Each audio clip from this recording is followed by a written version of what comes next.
തൊടുപുഴ നിയോജക മണ്ഡലത്തിൽ സ്വീകരണം ഏറ്റുവാങ്ങിയ LDF സ്ഥാനാർത്ഥി ജോയ്സ് ജോർജ്. സ്വീകരണ പരിപാടികളുടെ ഉദ്ഘാടനം കേരള കോൺഗ്രസ് എം ഉന്നതാധികാര സമിതി അംഗം പ്രൊഫസർ KA ആന്റണി നിർവഹിച്ചു. കേന്ദ്രങ്ങളിൽ സ്ഥാനാർത്ഥിക്ക് മികച്ച സ്വീകരണം ലഭിച്ചു. LDF സ്ഥാനാർത്ഥി ജോയ്സ് ജോർജിന് തൊടുപുഴ നിയോജക മണ്ഡലത്തിൽ മികച്ച സ്വീകരണമാണ് ലഭിച്ചത്. വാദ്യമേളങ്ങളുടെ അകമ്പടിയോടെ മണക്കാട്ട് നിന്ന് ആരംഭിച്ച ജോയ്സ് ജോർജിന്റെ പര്യടനത്തിന് നൂറുകണക്കിന് ആളുകൾ രാവിലെ തന്നെ എത്തിച്ചേർന്നു. കർഷകരുടെ പാളത്തൊപ്പി അണിഞ്ഞാണ് LDF പ്രവർത്തക സ്ഥാനാർത്ഥിയെ സ്വീകരിച്ചത്.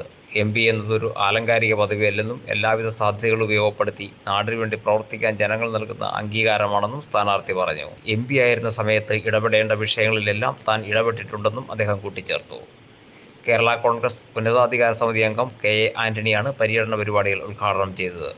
LDF election committee chairman N Sasidharan അധ്യക്ഷനായി. നേതാക്കളായ KK ശിവരാമൻ, PK വിനോദ് എന്നിവർ ആശംസകൾ അർപ്പിച്ച് സംസാരിച്ചു. CPM സംസ്ഥാന കമ്മിറ്റി അംഗം KP മേരി പര്യടന വാഹനത്തിൽ സ്ഥാനാർത്ഥിക്കൊപ്പം അനുഗമിച്ചു. ചിറ്റൂർ, അരിക്കുഴ, വഴിത്തല എന്നിവിടങ്ങളിലാണ് സ്ഥാനാർത്ഥിക്ക് സ്വീകരണം ലഭിച്ചത്.